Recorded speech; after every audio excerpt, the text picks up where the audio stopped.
Renee Delcom reporting there. And joining me now is Sanusha Naidu, a senior research fellow at foreign policy think tank, the Institute for Global Dialogue. Sanusha, thank you so much for joining us.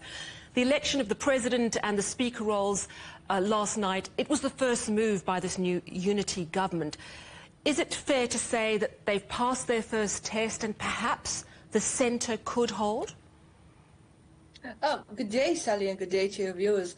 I think it's a very important moment that it was really a long day. It took almost 12 hours before we actually got to the election and the final result in electing and re-electing President Ramaphosa.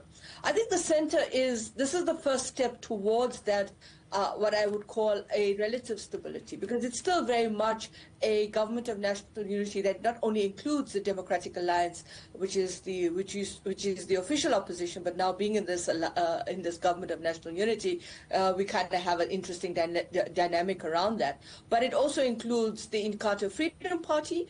It includes the Patriotic Alliance, who both signed today, and of course the Good Party, which also signed the statement of intent. So I think the centre is one aspect of it is when they got to where we were yesterday with the election of the Speaker, Deputy Speaker, and the President, and of course now we're going to see how this moves forward, is that the centre is still there, but it's one that has to be continuously worked at. So I think it's the first phase. The next phase is the next 6 weeks, where the policy dynamics, the issues around cabinet, and of course the institution of the cabinet as well, and the kind of gathering will be important. Yeah, that's where the rubber is likely to hit the road, I guess. Of course, what's interesting is that the third biggest party, the newly formed MK party of former President Jacob Zuma, boycotted what happened in Parliament on Friday. They're challenging the election results.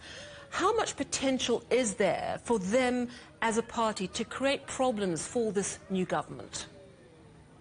Yeah, I mean, I think the first thing is that their urgent application to the Constitutional Court was dismissed. So that, in terms of challenging the legitimacy of the results, has been dismissed. Where they go from there, I think we'll know tomorrow when former President Jacob Zuma, as head of this party, will address, give a briefing on this. The second thing is, where do they go? I think this is a party that will definitely not necessarily be seen as becoming complacent. It's a party that will continue to remain that kind of disruptor to the political landscape.